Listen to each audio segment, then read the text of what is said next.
Welcome to logical sect. अगर आप इस देश में किसी बच्चे से पूछेंगे कि उसे क्या बनना है, तो लाखों में से एक बच्चा एक बार को ये जरूर कह सकता है कि उसे प्रधानमंत्री बनना है, लेकिन करोड़ों में से भी एक बच्चा कभी ये नहीं कहेगा कि उसे चीफ जस्टिस ऑफ इंडिया बनना है, क्योंकि उसे हकीकत मालूम है कि चीफ जस्टिस ऑफ इंडिया बना नहीं जा सकता है। वो कुछ जज पुत्रों और एक खास कॉलेजियम की व्यवस्था के लोगों के लिए ही सुरक्षित कर ली गई है। सुप्रीम कोर्ट ऑफ इंडिया को एक प्राइवेट क्लब की तरह ये लोग ट्रीट करते हैं और किसी बाहरी व्यक्ति को आने की यहां कोई गुंजाइश नहीं है। लेकिन ये सिस्टम बना कैसे और इसके टूटने का रास्ता क्या है, जो अब धीरे धीरे खुल रहा है। अभी हमारे जो वर्तमान सीजीआई हैं, उन्होंने इसके लिए पहल की है और कहा है कि वो एनजेसी को बनाने के लिए, स्थापित करने के लिए और इसका कानून पारित करने के लिए मदद करेंगे, और अगर ऐसा कोई प्रस्ताव उनके पास लाया जाता है तो वो निश्चित तौर पर इसके लिए विचार करेंगे। मैंने सुप्रीम कोर्ट को प्राइवेट क्लब क्यों कहा और जज पुत्रों के लिए इसे आरक्षित पद क्यों माना, क्योंकि हमारे हाई कोर्ट्स और सुप्रीम कोर्ट्स में से हर 3 में से एक आदमी किसी न किसी जज फैमिली से जुड़ा हुआ है। क्योंकि उनके पिताजी जज थे, उनके दादा जज थे, इसीलिए उनको एक आरक्षण मिल जाता है कॉलेजियम के माध्यम से कि वो जज की कुर्सी पर जाके बैठ सके। हम नेताओं को बार बार कोसते हैं कि वो जातिवाद फैलाते हैं, वो नेपोटिस्ट हैं, लेकिन भारत की जुडिशरी में होने वाले इस नेपोटिज्म पर कोई ध्यान नहीं देता है। इसे हमारी न्यायपालिका की आजादी के नाम पर बनाए रखा गया और आगे बढ़ाया जा रहा है ताकि कुछ परिवारों को मदद हो सके। कॉलेजियम व्यवस्था है क्या और ये बनाई क्यों गई, इसकी जरूरत क्या पड़ी, इसे समझना पड़ेगा। जब हमारा देश आजाद हुआ 1947 में, तो हमारे संविधान निर्माताओं ने पाया कि अगर प्रधानमंत्री और अदालत को, जिसे हम न्यायपालिका कहते हैं और एग्जीक्यूटिव कहते हैं, इन दोनों को अलग अगर नहीं रखा गया तो ये दोनों एक दूसरे को प्रभावित करेंगे। मान लीजिए कोई प्रधानमंत्री बहुत बड़ी मेजोरिटी के साथ पार्लियामेंट में आता है और राज्यसभा में उनका बहुमत हो जाता है, तो निश्चित तौर पर वो कोई भी कानून पारित करके जुडिशरी को भेज देगा, और अगर जुडिशरी प्रधानमंत्री के नीचे आती है तो वो जुडिशरी के जरिए कोई भी कानून पारित करवा लेगा। ये डर हमारे संविधान निर्माताओं को था, इसीलिए हमने जुडिशरी को इंडिपेंडेंट रखा और उसे संविधान का संरक्षक भी कहा कि जुडिशरी हर वो फैसला ले सके जो संविधान के पक्ष में हो, और अगर कोई कानून ऐसा बनाया जाता है जो संविधान के खिलाफ जाता है तो उसको निरस्त कर सके। अब बहुत सारे ऐसे समय भी हमने देखे अपने इतिहास में जब इनका सही फायदा उठाया गया। मसलन इमरजेंसी के दौरान जब इंदिरा गांधी बहुत पावरफुल हो गई थी, तो वो ऐसे कानून लगातार पारित कर रही थी जिनको लेकर के जुडिशरी में लगातार टसल बनी हुई थी। उन्होंने जुडिशरी को तोड़ने की भी कोशिश की। एक दौर आया जब राजनारायण के केस में इंदिरा गांधी को संसद की सदस्यता से इस्तीफा देना पड़ा था। उसके बाद जुडिशरी को लेकर के वो और ज्यादा आक्रामक हो गई थी और जजेस की नियुक्ति और ट्रांसफर में मनमाने ढंग से फैसले करना उन्होंने शुरू कर दिया। और एक समय ऐसा भी आया जब उन्होंने सीनियरिटी का ख्याल न रखते हुए बहुत नीचे दर्जे के सीनियरिटी के जजेस को सीजीआई ऑफ इंडिया बना दिया था। अब समझने की बात यह है कि सुप्रीम कोर्ट ने ऐसा क्या किया जिससे वो इस इंक्रोचमेंट से बच सके। मान लीजिए कि प्रधानमंत्री अगर जजेस को अपॉइंट कर रहा है, तो इसका मतलब यह होगा कि वो उन जजेस से ये अपेक्षा भी रखेगा कि वो वही फैसले करें, वही कानून बनाएं जो सरकार के पक्ष में हो या प्रधानमंत्री की पार्टी को फायदा देते हो। इससे बचने के लिए हमने रास्ता निकाला था। लेकिन एक दौर आया जब हम इसे बचा नहीं सके। 50s to 70s लेकर के हमारी जो जुडिशरी थी वो ठीक काम करती रही, लेकिन फिर 70s में आकर के जब हम इमरजेंसी का दौर देखते हैं तब ये बहुत कमजोर हो गई थी। आर्टिकल 124 सुप्रीम कोर्ट के लिए और 217 हाई कोर्ट के लिए यह आदेश करता है कि आप सुप्रीम कोर्ट में जजेस की नियुक्ति, उनके ट्रांसफर, पदोन्नति, वेतन भत्तों को लेकर के प्रावधान बनाएंगे। लेकिन ऐसा कोई कानून हमारे देश में नहीं बना, तो सुप्रीम कोर्ट ने अपनी ही एक व्यवस्था निकाल ली कि हमारे ऊपर प्रधानमंत्री का, राष्ट्रपति का, या जिसे हम एग्जीक्यूटिव कहते हैं, उसका कोई प्रभाव ना पड़े, और एग्जीक्यूटिव कोई ऐसे लोग ला करके हमारे ऊपर ना बैठा दे जो एग्जीक्यूटिव यानी प्रधानमंत्री के संसद के पक्ष में फैसले करने लग जाएं। इसको लेकर के जो प्रावधान है वो आर्टिकल 124 में वर्णित है। आर्टिकल 124 कहता है कि जब सीजेआई नाम रेकमेंड करेगा प्रधानमंत्री को तो राष्ट्रपति जज की नियुक्ति करेगा। अब इसे समझना होगा। एक केस हुआ 1981 में जिसे हम फर्स्ट जज केस के नाम से जानते हैं। यह case SP Gupta versus union of India का था।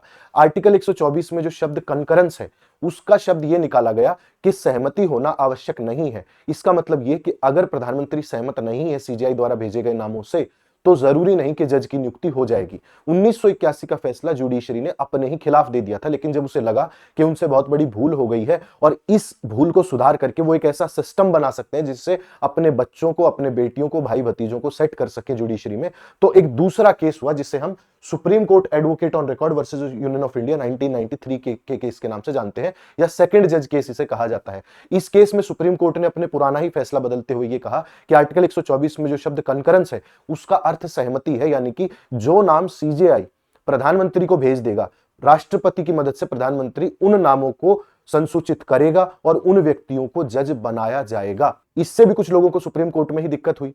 ऐसा माना गया कि अगर सीजेआई नाम भेज रहा है तो सीजेआई नाम जो भेजेगा वो तो अपने बच्चों के भेजेगा, या जो 2 व्यक्ति और शामिल है इस कॉलेजियम में उन तीनों के बच्चों के नाम आगे चले जाएंगे, तो हमारे बच्चे कहां जाएंगे? सुप्रीम कोर्ट में भी तो बहुत सारे फ्रैक्शंस है ना। तो एक और केस हुआ आगे चल के 1998 में, जिसे हम थर्ड जज केस के नाम से जानते हैं। इस केस में सुप्रीम कोर्ट ने कहा कि एक कॉलेजियम बनाया जाए, कॉलेजियम में 5 लोग होंगे, एक तो भारत के मुख्य न्यायाधीश होंगे यानी कि सीजेआई होंगे, उसके अलावा 4 सीनियर मोस्ट जजेस भी होंगे जो मिलकर के ऐसे नाम भेजेंगे जिनको सुप्रीम कोर्ट में नियुक्तियों के लिए अर्ह माना जाएगा और उनको नियुक्तियां प्रदान की जाएंगी। अब कितनी गजब की व्यवस्था सुप्रीम कोर्ट ने बनाई कि हमारे यहां कौन नौकरी करेगा, कौन जज बनेगा, उसका फैसला भी हम ही करेंगे, चारों लोग मिलकर के। बाकी लोगों में इन लोगों को कोई टैलेंट नहीं दिखता। एक आम घर के बच्चे में, आम आदमी के बच्चे में जो सारी योग्यताएं पूरी करता है, सुप्रीम कोर्ट का जज बनने की बहुत साल से वकालत कर रहा है, उसमें इन्हें कोई टैलेंट नहीं दिखता। आम घरों के बच्चे, आम नागरिक 100-100 रुपए में एफिडेविट बना रहे हैं वकील और जज बन के, लेकिन इनके बच्चे बाहर पढ़ के आते हैं और अचानक से इनमें कोई ऐसी प्रतिभा जागृत हो जाती है जो आकर के सुप्रीम कोर्ट के जज बन जाते हैं। ये टैलेंट बाहर नजर क्यों नहीं आता? हम ये तो समझ लेते हैं कि राजनीतिक परिवारवाद बहुत है। जब उपेंद्र कुशवाहा अपने बेटे को राजनीति में आगे बढ़ाने के लिए बिना मंत्री या बिना किसी परिषद का सदस्य बने हुए ही मंत्री बना देते हैं, तब हमें ये रियलाइज होता है कि देश में परिवारवाद है। मुलायम सिंह यादव जब अपने बेटे को बैटन दे जाते हैं या लालू यादव अपने बेटे को आगे बढ़ाते हैं, तब हमें लगता है कि देश में परिवारवाद बहुत है। आम आदमी का बच्चा कैसे आगे बढ़ेगा? लेकिन आपका बच्चा इस जुडिशरी में शामिल नहीं हो पा रहा है, सुप्रीम कोर्ट का कोई पद धारण नहीं कर पा रहा है, सिर्फ इसलिए क्योंकि 5 लोगों का एक सिस्टम बैठा हुआ है जिसे हम कॉलेजियम कहते हैं, और वही अपने बच्चों को मिलकर के आगे बढ़ाने का कोशिश करता रहता है। मैं आपको एग्जांपल भी बताऊंगा कि इसके बेनिफिशियरीज कौन है, और बहुत लेटेस्ट एग्जांपल आपको देखने को मिलेंगे डीवाई चंद्रचूड़ के नाम पर। डीवाई चंद्रचूड़ के पिताजी भी भारत के सीजीआई रह चुके हैं। एचआर खन्ना जो कि इमरजेंसी में इंदिरा गांधी के खिलाफ खड़े हो गए थे, उनके भतीजे भी संजीव खन्ना भारत के सीजीआई पद से रिटायर हो चुके हैं। तो इन लोगों में इतना टैलेंट कहां से आता है कि ये हर बार इन्हीं के परिवार से कोई सीजीआई बनता है? अगर प्रधानमंत्री का बेटा 50 साल बाद प्रधानमंत्री बने तो आपको कैसा लगेगा? हालांकि वो लोगों से चुन करके आया, फिर भी आपको समस्या होती है, लेकिन आप तो डायरेक्टली नाम भेज करके उसे पारित करवा लेते हैं और अपने बच्चों को बना देते हैं। इसमें देश को कोई आपत्ति नहीं हो रही। जब इस पे बात की जाती है तो कंटेम्प्ट की बात आ जाती है, कोर्ट के खिलाफ बोलने की बात आ जाती है। हमने माना कि बहुत जरूरी है आपके लिए इंडिपेंडेंस का होना जुडिशरी की, लेकिन इसका मतलब यह नहीं कि आपके बच्चे ही डिसाइड करेंगे कि जुडिशरी कितनी इंडिपेंडेंट रही।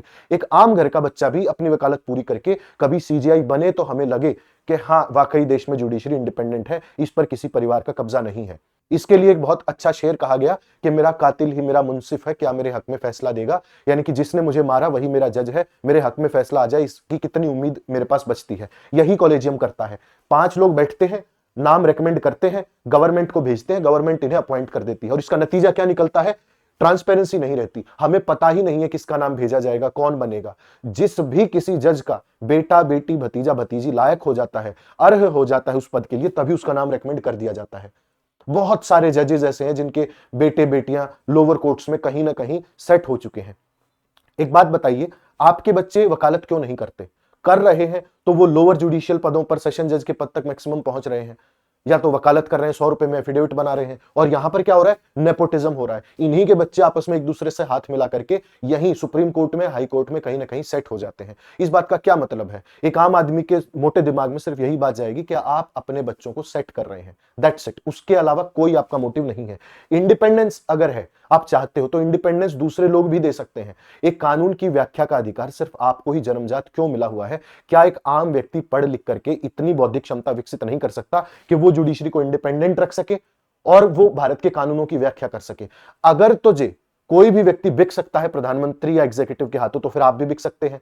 अगर इंडिपेंडेंट जुडिशरी का रहना जरूरी है और आपकी नैतिकता में वाकई कोई दम है, तो कोई भी व्यक्ति जो इसे सीखेगा वो जुडिशरी को इंडिपेंडेंट रखेगा।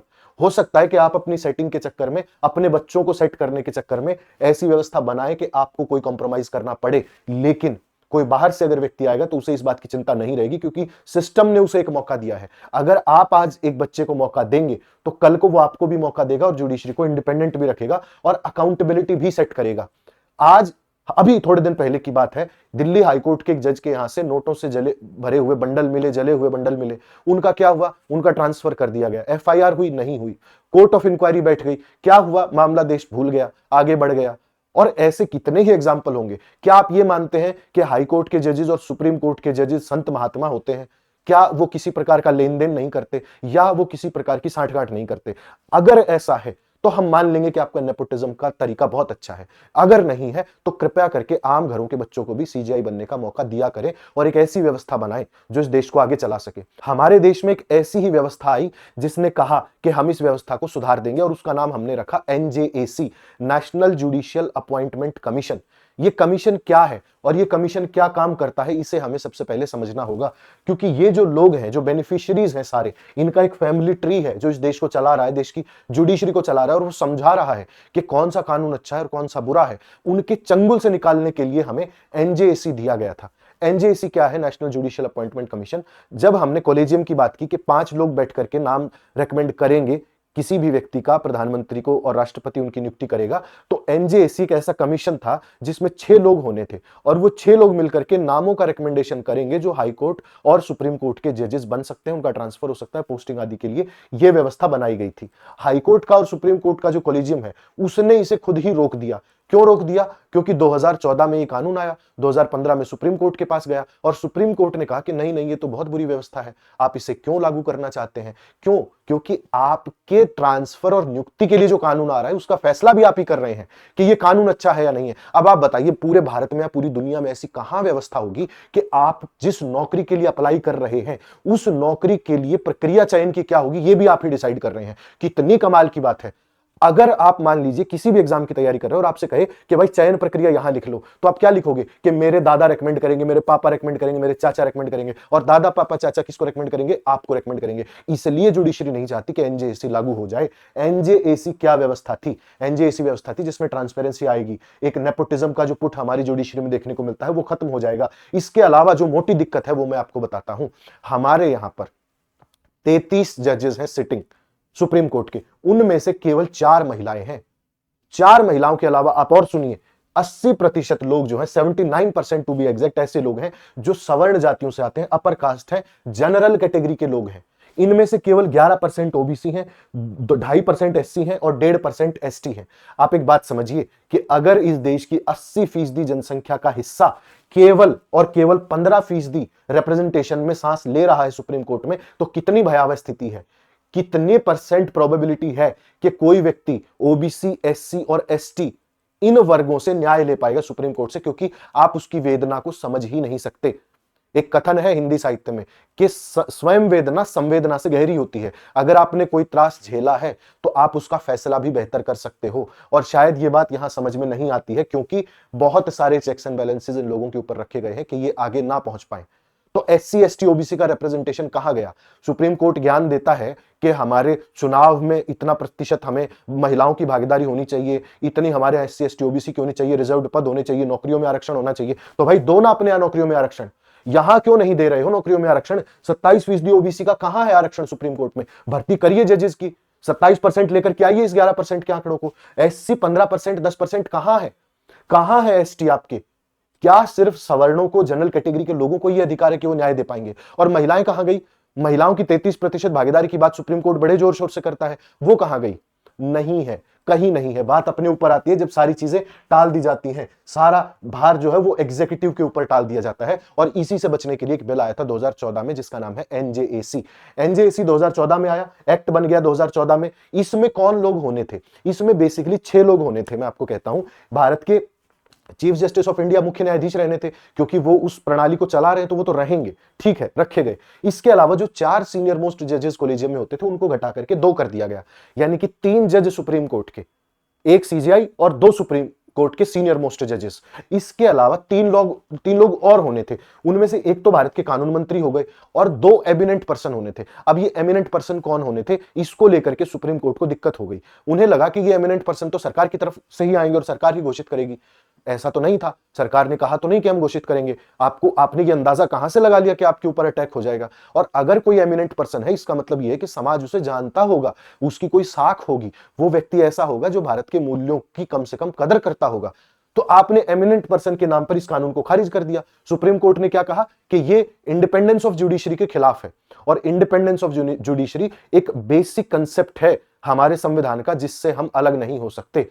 ये जो फंडामेंटलिज्म है हमारे संविधान का, ये आया था केशवानंद भारती केस से, जिसमें कहा गया कि कुछ ऐसे फीचर्स हैं जिनको सुप्रीम कोर्ट या हमारी एग्जीक्यूटिव कभी खत्म नहीं कर सकती। मसलन हमारे यहाँ जुडिशरी रहेगी, हमारे यहाँ डेमोक्रेसी रहेगी, हम सोशलिस्ट रहेंगे, हम धर्मनिरपेक्ष रहेंगे, इन चीजों को बदला नहीं जा सकता हमारे संविधान में कोई भी कानून बना करके।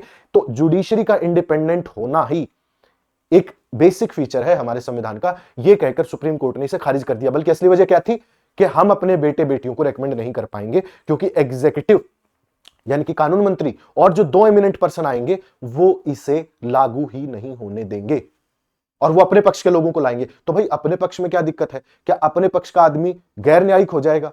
क्या आप ये कहते हैं? तो इसका मतलब आप ये भी इंप्लाई कर रहे हैं कि अगर किसी जज की कोई विचारधारा है तो वो बेहतर न्याय नहीं कर सकता। और ये विचारधारा तब कहां गई थी जब 4 जजेस ने मिलकर एक प्रेस कॉन्फ्रेंस की थी और कहा था कि भारत का लोकतंत्र खतरे में है। इसका मतलब उनकी भी एक विचारधारा थी। तो आप ये कह रहे हैं बेसिकली कि विचारधारा वाला आदमी कभी भी न्यायिक नहीं हो सकता या निष्पक्ष नहीं हो सकता। तो आप छटनी करिए अपने 33 जजेस में से कि कितने लोगों की विचारधारा है, इसका मतलब वो कोई भी निष्पक्ष नहीं है, ये आप कहना चाह रहे हैं जब आप इन दो एमिनेंट पर्सन पर सवाल उठाते हैं। इसके अलावा एक जो मोटी दिक्कत हुई थी वो वीटो पावर से हुई थी कि any 2 member had power to veto a recommendation, यानी कि किन्हीं 2 लोगों के पास वीटो होना था। अब किन्हीं 2 लोगों के पास होना था यानी कि एक तो चीफ जस्टिस के पास हो सकता था और एक इधर कानून मंत्री के पास हो सकता था। तो अगर इन आपस में सहमति नहीं है तो लागू नहीं होगा। अब आप एक बात समझिए, भारत में बहुत सारे ऐसे पद हैं जिनकी नियुक्ति के लिए भारत का विपक्ष का नेता और इसके अलावा हमारे प्रधानमंत्री या कानून मंत्री या कोई भी व्यक्ति साथ मिलकर के बैठते हैं और रिकमेंडेशन देते हैं। अगर ऐसी रिकमेंडेशन निष्पक्ष तरीके से आए और अगर देश के एग्जीक्यूटिव को लगे कि कोई आम घर से आने वाला बच्चा बहुत मेहनती है, उसने बहुत मेहनत की है देश को आगे ले जाने में और वो रिकमेंडेशन दे रहा है, तो इसमें कहां किसी को आपत्ति होनी चाहिए। लेकिन सुप्रीम कोर्ट को हो गई, वीटो प्रोविजन पर हो गई, सिलेक्शन प्रोसेस पर हो गई, टाइमलाइन पर हो गई। और ये जो एनजेएसी था इसको 4-1 से निरस्त कर दिया गया।